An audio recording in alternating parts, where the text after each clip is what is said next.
a gente fala agora, no início da nossa segunda hora, eu comentei que a gente ia trazer algumas polêmicas aqui recentes envolvendo o deputado federal e filho do presidente da República, Eduardo Bolsonaro, Danilo, por conta de declarações dele que não estão sendo vistas ali como muito diplomáticas e como algo que vai ajudar o Brasil nas relações com o principal parceiro econômico, que é a China. E agora um grupo de deputados está pedindo para que o Eduardo Bolsonaro, que, falando tudo isso, continua como presidente da Comissão de Relações Exteriores da Câmara, seja retirado da função.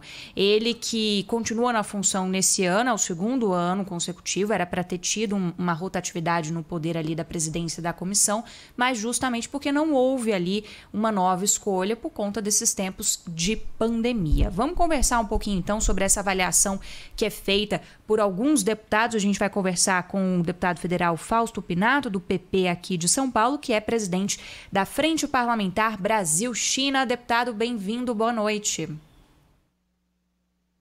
Boa noite, prazer enorme estar aqui na Rádio Bandeirantes. Prazer é nosso, deputado. Eu queria que o senhor trouxesse essa avaliação do quanto pesam algumas declarações que são feitas por alguém que ocupa uma função tão importante como a função de ser o presidente da Comissão de Relações Exteriores da Câmara. Bom, Clarissa, primeiro eu queria salientar que eu sou presidente da Comissão da Agricultura também, né? O agronegócio, nós sabemos que a China é a principal parceira comercial, mas não é só em relação à China. Nós tentamos, aí, de certa forma, abrir um canal de diálogo, ser moderado, chamar para conversar, né? Foi importante a participação dos Estados Unidos, mas a gente percebe o seguinte: não podemos esquecer que está havendo interferência desse grupo olavista desde a eleição da Argentina, né? Agora, recentemente, na eleição com o Trump, com os Estados Unidos, quer dizer, os Estados Unidos é importante também para o país, né? Tivemos um problema com a Europa e agora com a China, né? Na verdade é o seguinte: o que o Itamaraty precisa fazer é parar de passar a mão na cabeça de louco olavista, né? E agir como diplomatas de verdade para manter as boas relações, não só com a China, mas com todos os países. Nós estamos ficando isolados, né? Ficamos desmoralizados. E mais, como a gente, o parlamento, a única forma que a gente tem de fazer um gesto, ou seja, dizer o seguinte: como bem conduziu o presidente Maia, o centro, né, a própria oposição, em declarações não só na China, mas na Argentina e outros países, de mostrar que o parlamento não está alinhado com esse grupo extremista, né? Já que o Itamaraty, na verdade, serve aí praticamente de babá, né, das ideologias do filho do presidente. Bom, a gente está se referindo a uma situação que ocorreu, sobretudo depois de uma mensagem que ele postou nessa semana, ele acabou apagando depois, em que ele falava sobre as negociações do 5G, né? Que a gente sabe que tem uma baita disputa aí entre os americanos e os chineses, de olho no leilão que deve ocorrer até o final do primeiro semestre do ano que vem. E aí nessa mensagem ele falava, né, de uma aliança global para um 5G seguro, sem espionagem da China. A gente conversa com muitos entendedores desse assunto 5G, especialistas, e uma pergunta que a gente sempre faz é se há algum risco, né, de o nosso sistema estar aberto, se há um risco diferente em relação a um acordo que possa ser fechado com a China ou com os Estados Unidos. E a resposta é que não, né? Então, eu queria entender, na prática, como isso afeta, que tipo de mal-estar diplomático é gerado, o senhor que ocupa essa função também na frente parlamentar. Olha, Clarissa, primeiro é importante salientar, né, que nós, como brasileiros, independente se é China, Estados Unidos e Europa, nós temos que ver que é melhor para o país, né? Se for apresentado, junto com nossos técnicos, não é isso? Que o parlamento sobre que existe algum risco, seja da China, seja dos Estados Unidos, ou seja da Europa, nesse sentido, com certeza nós temos técnicos preparados no Ministério da Comunicação para, de certa forma, estar fechando isso. Agora, o que tem que fazer um estadista, né? Chamar os americanos e dizer assim: o que vocês têm, o que isso pode ajudar o país? Chamar a China da mesma forma e a Europa. O que eu sei, né, é que a Europa tem, alguns países da Europa têm essa tecnologia, a China também detém essa tecnologia, os americanos estão prestes a deter essa tecnologia, né? Mas o que importa nesse momento são os fatos. Ou seja, essa briga é salutar, não é isso não? Vamos na técnica, na tecnicidade, né? Vamos ouvir os técnicos, né? Não aí fechar os olavistas por uma questão pessoal, né? E não deixar nem apresentar, né? E sem falar as consequências, que mesmo se tivesse essa ideia de banir isso, nós estamos pensando nas consequências que estão em volta disso. É a maior parceira comercial, tem o agronegócio, até a maneira de fazer, eles fazem errado. A nossa sorte é que são desastrados, né? Porque, então, com isso, o parlamento, os deputados e vocês da imprensa, os formadores de opinião, tem como a gente corrigir e fazer voltar aos trilhos. Mas, de certa forma, soa muito mal, né? A gente percebe que no momento de pandemia, nós estamos com um problema grave, o auxílio vai até dezembro, já tem um problema de arrecadação para o ano que vem, não é isso ou não? Eu acho que nós temos que ver o interesse do país, eu sempre prezo isso, ver o interesse do país. Agora, o que a gente percebe? Virou mais uma questão de queda de braço, né, sem olhar praticamente o que efeitos diretos dão ao país. Isso, de certa forma, gera uma certa instabilidade e insegurança, né, nas relações diplomáticas, né, porque você imagina outros países vendo isso. Né? A gente percebe que daqui a pouco nós estamos brigando com os Estados Unidos, brigando com a China, brigando com a Europa, já, de certa forma, tivemos um impasse com a vizinha Argentina, precisa dar um break nisso. Deputado, aqui é o Danilo, muito boa tarde, bem-vindo aqui ao nosso programa. Nessa semana a Embaixada da China divulgou uma nota, não é, em que diz que se não houver um ajuste de retórica, as autoridades brasileiras vão arcar com as consequências negativas e carregar essa responsabilidade histórica, né, de perturbar a normalidade da parceria Brasil e China.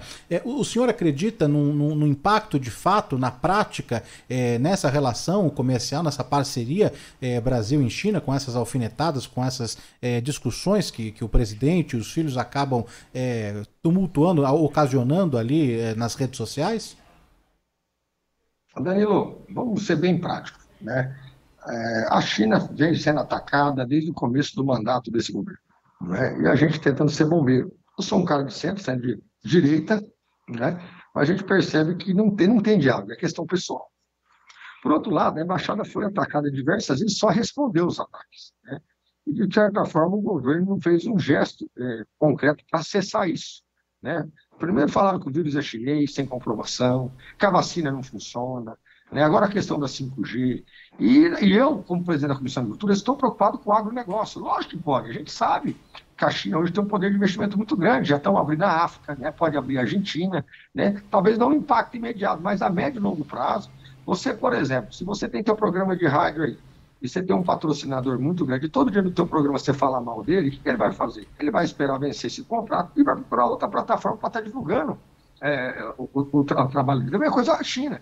A China vai estar buscando outras plataformas, de certa forma, para não ficar dependente do Brasil. Então, a médio e longo prazo, nós podemos sofrer, sim, uma sequela irreparável que não vai ter como a gente voltar atrás nesse sentido. Porque a China depende, sim, sempre teve um parceiro como uma grande parceira, uma amizade de mais de 45 anos, né? Todos os presidentes da República foram super bem tratados, inclusive o presidente Bolsonaro, que eu tive a honra de estar acompanhando lá. Eu queria perguntar o que nós vamos ganhar com isso, né? Agora, coloca no lugar desse pessoal. Você acha que eles vão querer ficar tomando críticas atrás de críticas, vítima de fake news nas extremas direitas? Você acha que a China, pragmática como é, com dinheiro de investimento, uma superpotência, vai tunelar isso até quando?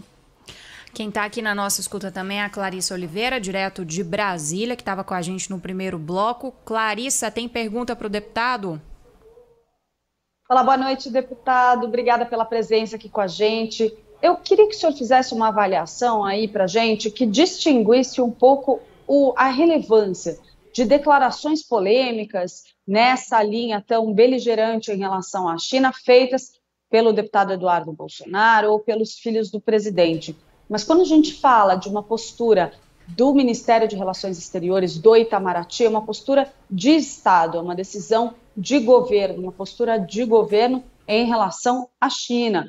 Trata-se aí, então, de uma ação diplomática efetiva, é muito diferente da declaração individual de um parlamentar, por mais que ele seja filho do presidente Jair Bolsonaro. Então, eu queria que o senhor fizesse uma avaliação para a gente específica sobre a atuação do chanceler Ernesto Araújo, do Itamaraty, do governo do presidente Jair Bolsonaro como um todo em relação a essa questão.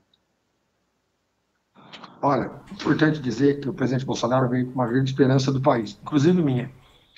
A gente que é mais de centro-direita, veio com um discurso mais conservador, né? Na prática de combater a esquerda, né? Até aí, o problema é que a gente percebe que dentro dessa base de sustentação existe um bloco olavista, que é de extrema-direita, né? Que são radicais, né? Que essa extrema-direita, de certa forma, está fazendo, inclusive, ressurgir a esquerda e matando nós que defendemos o centro e o centro-direita. Né? Por quê? Chega a ser insano a posição em algumas questões. Primeiro que questão de política externa e economia não tem ideologia, nós temos sempre que ver o que é melhor para o país. Aí muito bonito, chega, não, é o filho falando, ele tem liberdade, mas quando vem o ministro das Relações Exteriores, porque eu sabe, o ministro das Relações Exteriores de Itamaraty é auxiliar do governo e não do filho. Né? Isso na teoria. Na prática, o que acontece é o seguinte, aparelharam o estado dessa Lula Vista, o Lula Vista chegou a falar agora do presidente renunciar, né? Nesse sentido. Então a gente percebe que tem uma interferência muito grande e o presidente Bolsonaro, toda hora que cai nessa insanidade, você viu que está indo até bem, aí, pondo para o centrão, sendo mais pragmático e tal, percebe que está sendo, mas o pior não é isso. O pior que eu vejo é que eles não estão nem aí. Né? Na verdade, eles gostam, é realmente isso que eles querem, essa polêmica. Né? É uma questão ensaiada, de divisão do país, né? De tentar criar nós contra eles, de plantar notícias falsas, né? Com sites aí orquestrados, colocar gente para gravar vídeo para acuar deputado da região, porque você não vai me acovardar, não. Eu vou defender o interesse do país, chegar a mandar recado de dossiê, isso. Muitos políticos estão mandando usar para mim, parabenizando, porque tem medo, porque sabe da postura radical e agressiva que eles têm na rede social e tentam aparelhar o governo de qualquer forma. E todos aqueles que, de certa forma, não bate cumbo para doido dançar, mesmo sendo de centro e centro-direita, e muitos estão aqui calados até por medo, são vítimas de ataques de rede social, vídeos gravados, ameaças veladas e por aí vai. Bom, eu queria agradecer ao deputado Fausto Pinato, do PP aqui de São Paulo. Obrigada e até uma próxima, deputado. Eu queria agradecer a vocês da Rádio Bandeirantes, a Danila, a Isabel, a Clarissa. Muito obrigado pela oportunidade. A gente é que agradece.